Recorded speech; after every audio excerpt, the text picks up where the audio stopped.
하나님께서 오늘 우리에게 주시는 말씀은 창세기 49장 13절부터 28절까지의 말씀입니다. 구약 79쪽에 나와 있습니다. 우리 함께 봉독하겠습니다. 스불론은 해변에 거주하리니 그곳은 배 매는 해변이라. 그의 경계가 시돈까지로다. 이사갈은 양의 우리 사이에 꿇어앉은 건장한 나귀로다. 그는 쉴 곳을 보고 좋게 여기며 토지를 보고 아름답게 여기고 어깨를 내려 짐을 메고 앞제 아래에서 섬기리로다. 다는 이스라엘의 한 지파같이 그의 백성을 심판하리로다. 다는 길섭의 뱀이요 샛길의 독사로다. 말굽을 물어서 그 탄 자를 뒤로 떨어지게 하리로다. 여호와여, 나는 주의 구원을 기다리나이다. 갓은 군대의 추격을 받으나 도리어 그 뒤를 추격하리로다. 아셀에게서 나는 먹을 것은 기름진 것이라. 그가 왕의 수라상을 차리리로다. 납달리는 노인 암사슴이라. 아름다운 소리를 바라는도다. 요셉은 무성한 가지 곧 샘 곁에 무성한 가지라. 그 가지가 담을 넘었도다. 활 쏘는 자가 그를 학대하며 적개심을 가지고 그를 쏘았으나 요셉의 활은 도리어 굳세며 그의 팔은 힘이 있으니 이는 야곱의 전능자 이스라엘의 반석인 목자의 손을 힘입음이라. 내 아버지의 하나님께로 말미암나니 그가 너를 도우실 것이요 전능자로 말미암나니 그가 내게 복을 주실 것이라. 위로 하늘의 복과 아래로 깊은 샘의 복과 젖먹이는 복과 태의 복이로다. 내 아버지의 축복이 내 선조의 축복보다 나아서 영원한 산이 한없음같이 이 축복이 요셉의 머리로 돌아오며 그 형제 중 뛰어난 자의 정수리로 돌아오리로다. 베냐민은 물어뜯는 일이라. 아침에는 빼앗은 것을 먹고 저녁에는 움킨 것을 나누리로다. 이들은 이스라엘의 12지파라. 이와 같이 그들의 아버지가 그들에게 말하고 그들에게 축복하였으니 곧 그들 각 사람의 분량대로 축복하였더라. 하나님께서 이 말씀으로 은혜 주시기를 원합니다. 우리들은 이 세상을 살면서 어떤 형태로든 누군가에게는 도움을 주고 도움을 받으며 살아갑니다. 홀로 살아가는 사람은 한 사람도 없습니다. 사람만 우리를 돕습니까? 아니요. 하나님께서도 친히 우리를 도우십니다. 오늘 이야기는 야곱이 임종 직전에 자신의 12아들을 축복하는 내용으로 어제의 본문과 이어지고 있습니다. 야곱의 축복에는 자신의 개인적인 감정이 전혀 드러나 있지 않고 오직 하나님께서 주시는 분량대로 축복을 하는 것을 볼 수 있습니다. 오늘 말씀을 통하여 하나님은 어떤 분이십니까? 본문 49장 25절의 말씀입니다. 내 아버지의 하나님께로 말미암나니 그가 너를 도우실 것이요 전능자로 말미암나니 그가 내게 복을 주실 것이라. 위로 하늘의 복과 아래로 깊은 샘의 복과 젖먹이는 복과 태의 복이로다. 아멘. 큰 도움을 주시는 하나님이십니다. 하나님의 도우심을 받으며 오늘 이날까지 살아왔다고 고백하고 있는 야곱의 말을 뒤집어 보면 하나님의 도움이 없이는 살 수가 없었다는 반어법의 이야기입니다. 하나님께서는 도우시는 하나님이야 라는 말을 요셉에게 하면서 야곱은 어떤 생각을 했을까요? 그의 머리를 스치고 지나간 것은 그동안 위기에서 자신을 건져주셨던 고마우신 하나님이 생각났을 것입니다. 외삼촌 라반을 피해서 도망쳤을 때 지켜주셨던 일, 군사 400명을 거느리고 야곱을 맞으러 나오는 형 에서 앞에 섰을 때 보호해 주셨던 일, 시므온과 레위의 행동 때문에 가나안 족속과 브리스 족속에게 위기를 맞았을 때 지켜주셨던 일 등등이 생각났을 것입니다. 우리는 하나님께서 야곱을 지키셨고 보호하지 않으셨다면 야곱은 벌써 죽었을 것이라 생각합니다. 우리들의 인생에서도 지난 일이지만 가슴을 휴하며 쓸어내리는 일들이 있습니다. 그때 하나님이 도우시지 않으셨다면 어떻게 되었을까? 생각하기도 싫다. 그때 하나님이 누구누구를 보내주셔서 그 일을 해결해 주셨고 지켜주셨지, 도와주셨지 하며 감사할 것입니다. 성경은 시편 46편 1절의 말씀에서 우리 하나님이 어떤 하나님이신지를 소개하고 있습니다. 하나님은 우리의 피난처시요 힘이시니 환난 중에 만날 큰 도움이시라. 아멘.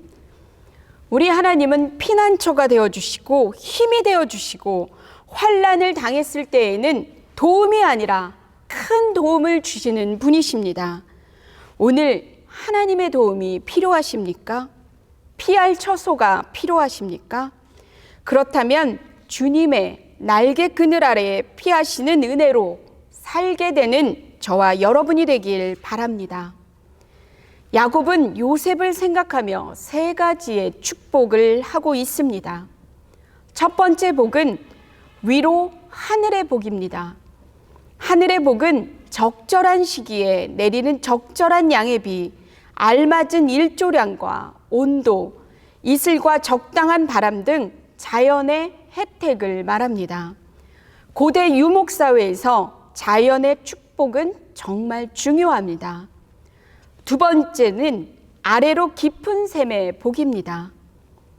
깊은 샘의 복은 샘과 지하수와 같은 물의 근원을 가리키는 것으로 강수량이 부족한 고대 근동 지역에서 물을 풍부하게 쓸 수 있는 축복이기에 생명과도 연관이 되어 있습니다. 세 번째 축복은 젖먹이는 복과 태복입니다. 많은 자손, 번성의 축복입니다. 이 축복을 자녀들이 갖기를 원하신다면 환난 때에 하나님께 도움을 구하는 것을 가르치시고 아브라함처럼 하나님께 엎드림으로 요셉의 축복이 우리 성도님들의 각 가정에 임하길 바랍니다. 오늘 말씀을 통하여 우리에게 주시는 교훈은 무엇입니까? 본문 49장 28절의 말씀입니다. 이들은 이스라엘의 12지파라. 이와 같이 그들의 아버지가 그들에게 말하고 그들에게 축복하였으니 곧 그들 각 사람의 분량대로 축복하였더라. 아멘. 자신이 받은 축복에 만족하라 하십니다. 오늘 우리들은 28절에 그들 각 사람의 분량대로에 주목해야 합니다. 12지파에게 다양한 축복이 주어졌습니다. 누군가에게는 A라는 축복이, 또 누군가에게는 B라는 축복이 각자에게 맞게 맞춤형으로 하나님은 축복을 하셨습니다. 우리가 잘 구분해야 할 것은 축복하시는 것은 하나님의 영역입니다. 그리고 그것을 받아들이는 것은 우리 사람들의 몫입니다. 그런데 우리들은 이 경계선을 허물고 하나님 자리에 앉아서 하나님께서 하시는 일들을 판단하기도 하고 자신에게 주어진 것을 감사하기보다는 자신에게 주어지지 않은 것에 불평불만을 하는 모습을 보게 됩니다. 다른 사람과 비교하여 내가 가지지 못한 것으로 마음이 상하십니까? 그런 마음이 드신다면 불평불만하기보다는 감사할 때 그 감사로 인하여 만족의 은혜를 경험하게 되실 것입니다. 우리가 만족할 때 지금은 사이즈가 작을지라도 그 그릇이 커져 그 안을 채우시는 은혜를 경험하게 될 것입니다. 분량대로 축복하시는 하나님의 주권을 온전히 인정하고 우리에게 주신 분깃에 감사하는 저와 여러분이 되길 바랍니다. 기도하겠습니다. 사랑하는 하나님, 인생을 살아갈 때 우리들은 어렵고 힘든 때를 만납니다. 그때 우리들에게 피난처시고 환난 날에 만날 큰 도움이 되어주셔서 감사합니다. 우리가 손을 내밀 때마다 그 손을 잡아주시고 도와주심으로 위기를 모면하고 어려운 삶의 과정들을 헤쳐나가게 하여 주시옵소서. 또한 우리들에게 주신 축복의 분량도 감당해야 하는 믿음의 분량도 다 다릅니다. 그 사이즈들이 하나님 안에서 넓어지게 하여 주시고 주신 복에 감사하는 만족의 은혜를 부어 주시옵소서. 각 사람의 분량대로 축복하시는 살아계신 예수 그리스도의 이름으로 기도합니다. 아멘. 오늘은 교회 재직과 재직 부서들을 위하여 기도하는 날입니다. 하나님께서 재직들을 세우셨는데 많은 사람이 함께하다 보면 서로 생각이 다를 수 있습니다. 서로의 생각이 다르다고 비판하는 것이 아니라 이해하고 세우신 재직들이 하나님께 엎드림으로 풀리지 않던 문제들이 풀어지는 은혜가 임하게 해달라고 기도하겠습니다. 재직 부서들은 공동체의 덕을 위해 사용이 되어야 합니다. 재직 부서들이 결정하는 모든 일들 가운데 하늘의 지혜가 임하게 하여 주시고 합력하여 선을 이루게 해달라고 기도하겠습니다. 코로나19의 재확산이 일어나지 않기를 기도하겠습니다. 다음 주면 추석 연휴인데 이번 추석만큼은 조용히 사회적 거리를 두고 코로나의 재확산이 일어나지 않고 잠잠해지길 기도하겠습니다. 코로나로 인하여 우울한 코로나 블루와 분노 게이지가 올라가는 코로나 레드라는 말이 사라지고 우리들의 삶에 평안이 오게 해달라고 기도하겠습니다. 또한 하루속히 백신과 치료제가 개발되게 해달라고 기도하겠습니다. 담임 목사님의 청빙을 위해서 기도하겠습니다. 담임 목사님 청빙하는 과정 중에 있습니다. 하늘의 지혜를 주셔서 무엇보다 하나님을 사랑하고 교회를 사랑하고 성도를 사랑하여 부지런히 양떼의 형편을 살피고 소떼에게 마음을 두는 선한 목자 보내달라고 기도하겠습니다. 담임 목사님의 청빙 과정을 통하여 우리 교회가 하나님 앞에 굳건히 서가고 온 교회의 축제가 되게 해달라고 기도하겠습니다. 우리 교회와 자신의 기도 제목을 가지고 이 시간 간절히 기도하며 나가겠습니다.